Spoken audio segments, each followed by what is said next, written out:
Hello everyone, Mr. Fawcett here, and we are back with another AP Calculus lesson. Today we're starting a new unit, and we're going to talk about higher order derivatives.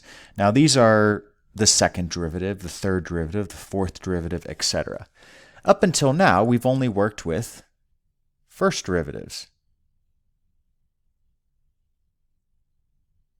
And we have several ways of showing what the first derivative is. We can say dy dx. Right, take the derivative of y with respect to x. We could say y prime, right? If our function was y equals 2x plus 5, you may see the derivative written as y prime equals 2. We could also have our probably most common notation, right? F prime of x. And actually, we could put of x here as well, y prime of x.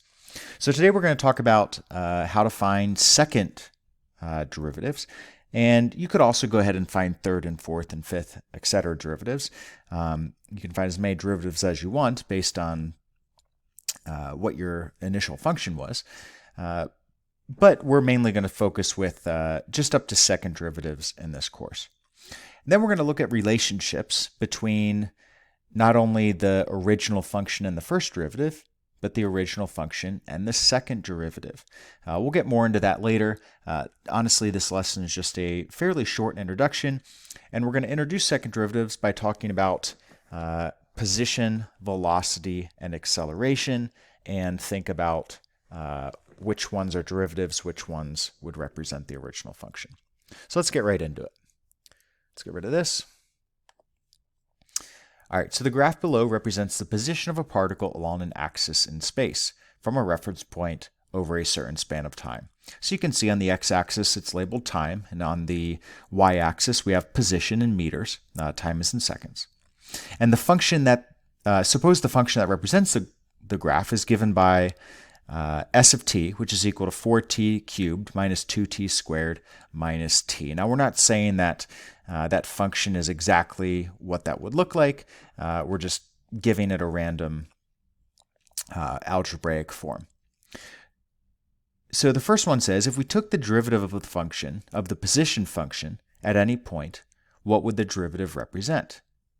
Okay, so now we need to think units. If I took the derivative of a position function, what would that represent in terms of this problem?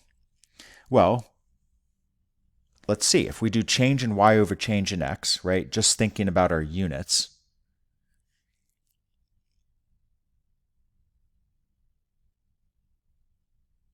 because remember, a derivative represents the slope of the tangent line.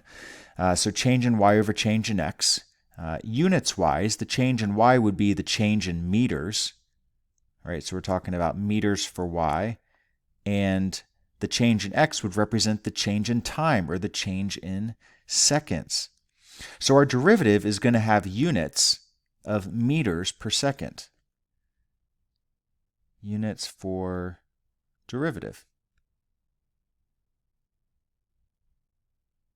So what do we think, what's another name for a function that would have units in meters per second, right? The position function just has units of meters. Well, what function would have units of meters per second? Well, the velocity function, right? The velocity function is going to essentially say how fast you're going and in what direction, right? If it's negative, it means we would be traveling in the negative direction or the left direction here. So if we take the derivative of a position function, we can rewrite it as the velocity function. So let's go ahead and do that right now. S prime of t, we could also rewrite as v of t, v standing for velocity. So if I take the derivative of my s of t function, I'm going to get 12t squared minus 4t minus 1. So again, the derivative of a position function gives us the velocity function. Well, let's keep going, right? This unit is going to have higher order derivatives, so we're going to talk about second derivatives here. So we can rewrite that. So let me scroll down.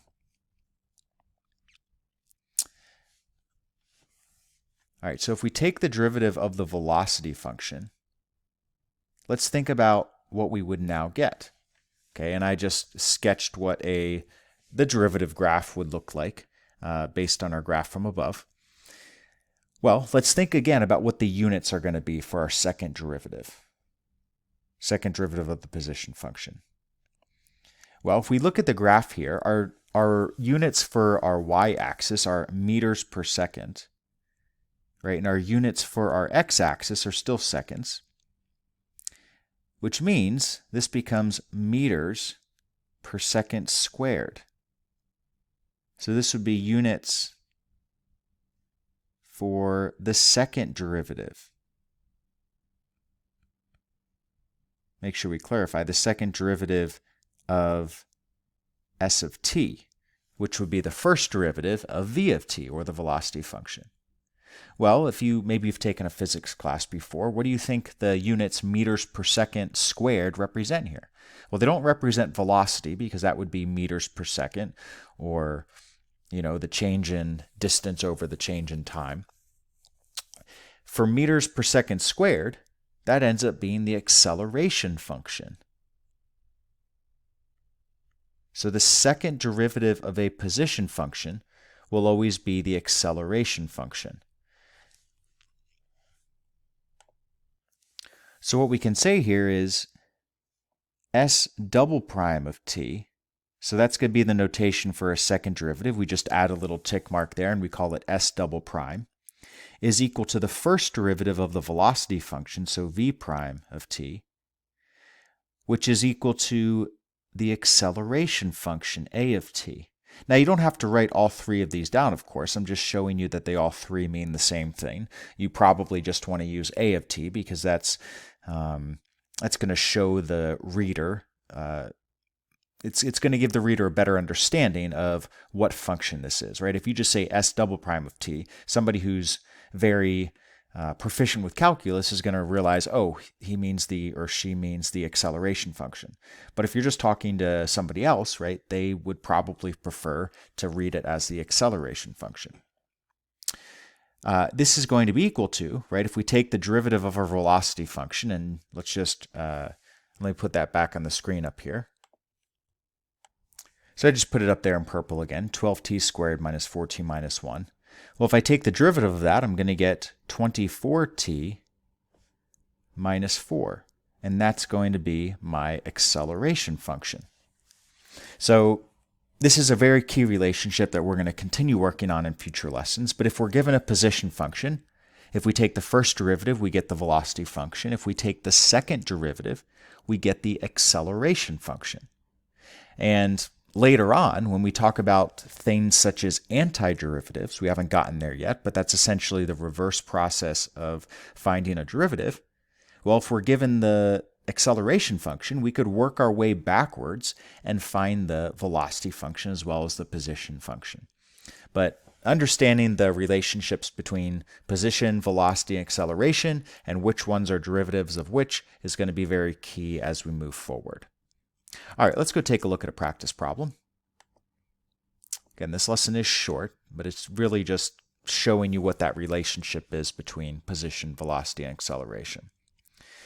Doesn't look like I'm going to be able to fit everything in on the page, but we'll work with the space we have. I'm not going to read that top paragraph. We just discussed that. I will start off with the moon problem, though.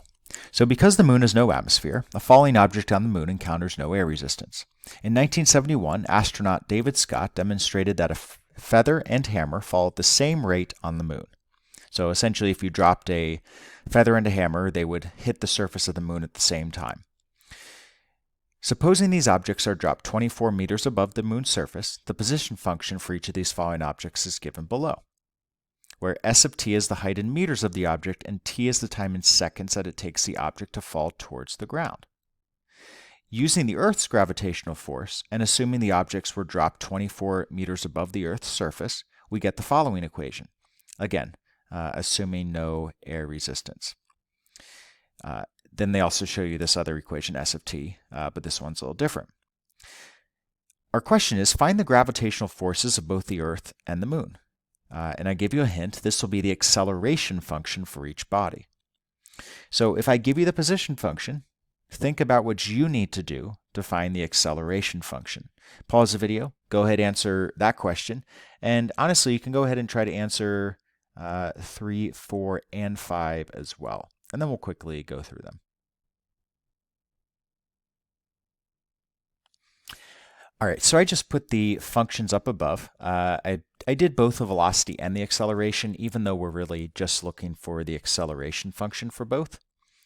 And it turns out that because both of these original functions, the s of t functions for both polynomials of a second degree, well, the second derivatives are going to be constant functions for both the Earth and the Moon. So our second problem, or second question says, how many times greater is the Earth's gravitational force compared to the Moon's? Round to the nearest thousandth. Well, I would do negative 9.8 divided by negative 1.62, and we are going to go to the nearest thousandth. So that is going to give me approximately 6.049 times greater.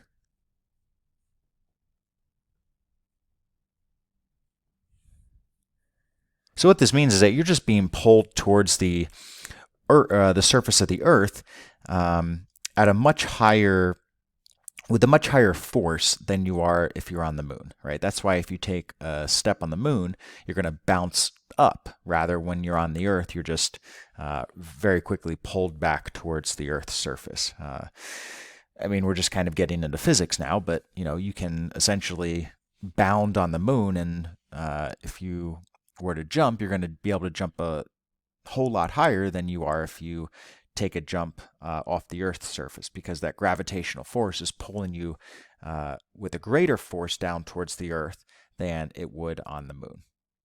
All right, last question.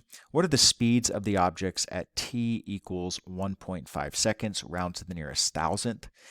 So speed, right, and this is going to be a key relationship as we move forward. Speed is the absolute value of velocity. So speed equals absolute value of velocity. Speed does not have a direction, right? So you can tell someone, I am going 15 miles an hour, and it wouldn't matter whether you're traveling north, south, east, west, whether you're going backwards or forward. Speed doesn't care. It just cares about how fast. Velocity is different, right? Velocity can be positive or negative.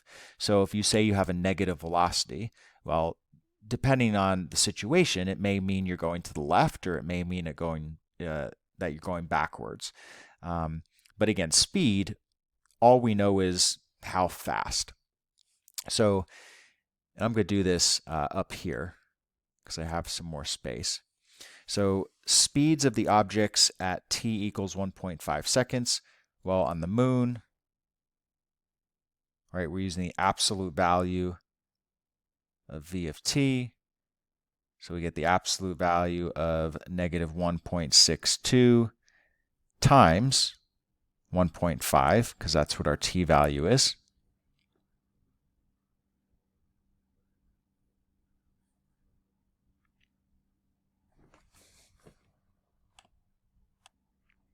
And that's going to give us 2.43 meters per second, right? Because we have the absolute value on there, instead of negative 2.43, it becomes positive 2.43.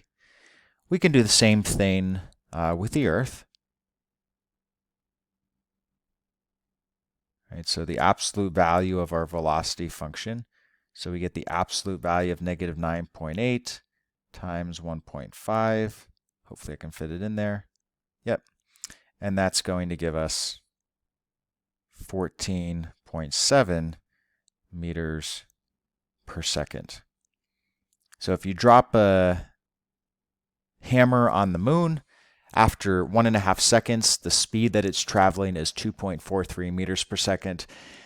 On the Earth, it's traveling a lot faster, again, because of that force, right? It's being pulled with a much greater force towards the Earth's surface, which is causing it to travel at a faster speed. The physics is interesting, but in calculus, really all we're caring about is the relationships between position, velocity, and acceleration. Understanding what's the first derivative of position, what's the second derivative, etc. So enjoy your day. I look forward to seeing you next time where we dig a little deeper into these concepts.